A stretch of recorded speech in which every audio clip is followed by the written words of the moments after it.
Another major mainstream outlet has been accused of defending Nazism.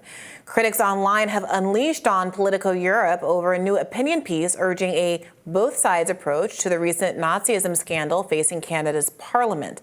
The op-ed, titled "Fighting Against the USSR Didn't Necessarily Make You a Nazi," maintains that appointments to the Waffen-SS were, quote, administrative and not ideological, and that narratives like everyone in the SS was guilty of war crimes are overly simplistic. Independent commentator Mark Ames wrote of the piece, quote, "Politico now running straight up Holocaust revisionism and Waffen-SS whitewashing, even slandering Simon Wiesenthal because Canada's shame urgently needs PR hitmen to run cover and deflect. You'll expect to see this in Willis Carto's journal, but damn." Journalist Ben Norton chimed in, adding, "Western corporate media outlets are now publishing propaganda defending literal Nazis because they fought against the Soviet Union. This insane article from Politico Europe complains that people were, quote, conditioned to believe the SS primary task was genocide." So this comes at a time when the New York Times is warning us about Russian conspiracy theories, but we have mainstream media outlets saying that the SS was not necessarily a Nazi group, and not everyone who fought with them are responsible for war crimes. I don't think the House of Parliament, or the Speaker rather, in Canada needs this kind of defense from Politico. I don't think it's justified. I don't think it's necessary. What is their agenda with trying to reframe SS as not a Nazi regime, but simply an anti-Soviet Union paramilitary group? I've said this of folks like, Tim Pool, who have supporters of theirs go off and do horrible things, and I'll say this of this Canada debacle. The easiest thing in the world is just to be like, ooh, I don't like that. I'm not a part of that. That was a mistake. I don't support. This kind of defense, I mean, with friends like these, who needs enemies? I mean, there's many layers to how disturbing it is.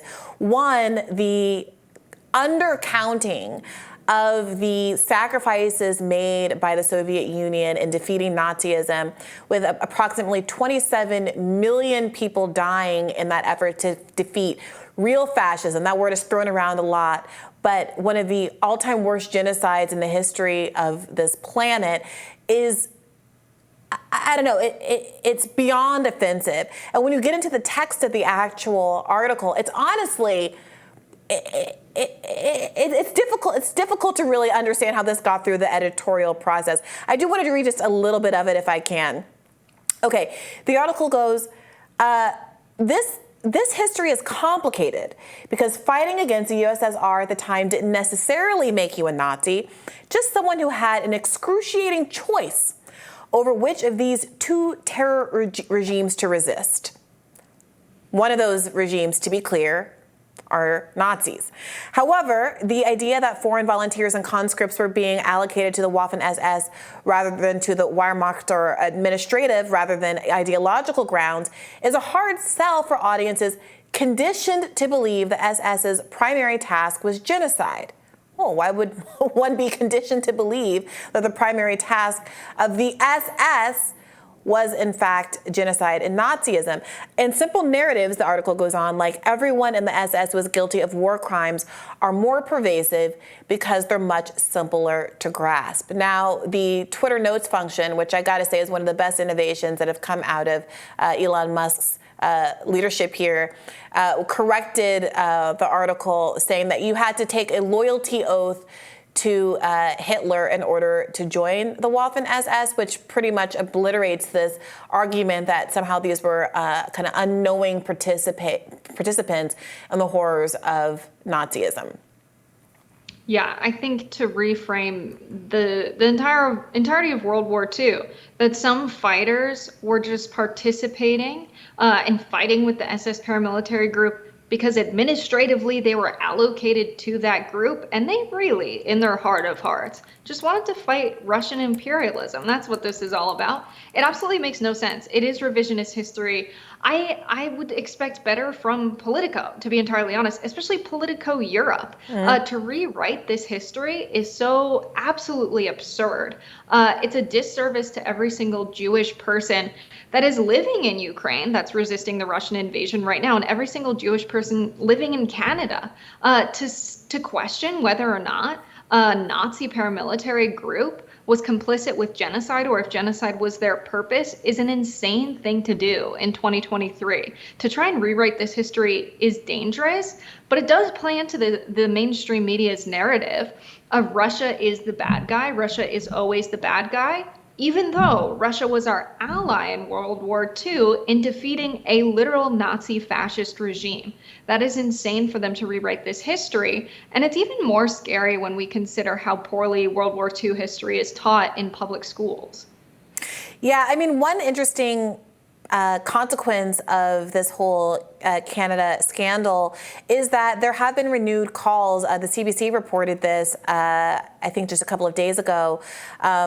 They wrote an article titled "Hunka Scandal Spurs Renewed Calls for Disclosure of Alleged War Criminal Investigation Records." And there's been now more scrutiny at how not just Hunka, but any number of Nazis were able to get visas to relocate in different parts of the world. I mean, there's this stereotype of how, you meet someone with a German last name in Argentina and you don't want to ask too many questions. But it's not just Argentina. Apparently, there is now an inquiry into this report that was never released that includes the name of 240 alleged Nazi war criminals who might have been living in Canada. And I do think this is opening up a broader conversation about how, frankly, widespread anti-Semitism was at the time of World War II, and how, but for some preconditions,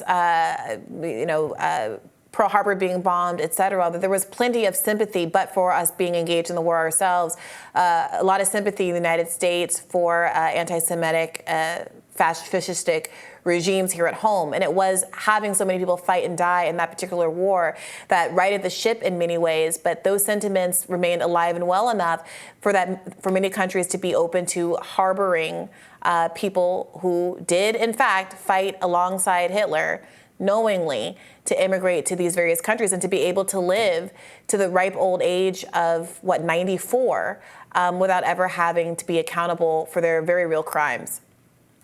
Yeah, this incredibly outdated narrative we have when it comes to U.S. foreign policy, that there is always a good guy and there's always a bad guy, and you have to pick teams. Politico is making this argument, trying to make it seem like they're adding nuance to the situation. Adding nuance to the situation would be, yeah, perhaps the Canadian Parliament shouldn't have applauded someone who fought with the Nazis. Then to go on to say that this whole debacle is not that serious because he probably wasn't a war criminal or ideologically a Nazi, that's absurd. Then to go on to say this is going to be used as an excuse for Russian propaganda, to think that the public cannot make sense of the fact that the Canadian Parliament made a mistake. They platformed someone who was a Nazi. They should have done research into their background there. They should have known very well that someone fighting against the USSR in World War II meant that they were aligned with the Nazis. And then moreover, people should be able to very clearly see, okay, are we okay with the Russian invasion of Ukraine? No, that's not great. But that doesn't mean that everyone who holds a view that is sympathetic to the fact that there's a history of Nazism in Ukraine and be critical of that and be critical of Nazi groups being armed in Ukraine. We can have nuance when we consider international conflicts, but the American press has been so insistent on identifying a good guy and bad guy in every single conflict, so much so that they're relying on the shortness of American memory to rewrite history here so that we always think Russia has been the bad guy on every international conflict. And it's not necessary, it's paternalistic to do this, to plant these ideas into the imagination of Americans and say, oh, well, now everyone's going to think Russia's the good guys because we accidentally applauded this Nazi. I think people are a lot smarter than that. Yeah. So, siding with Nazis to own Russia is not something I had on my bingo card, but here we are in the year of our Lord 2023. That does it for us today. Jessica, it was fantastic doing this with you today. Yeah, it was good to have a full lefty show. Be sure to like, share, and subscribe so you never miss any content. And for those of you who prefer to listen while you're on the go, we're now available anywhere you listen to podcasts. Take care. Bye, y'all.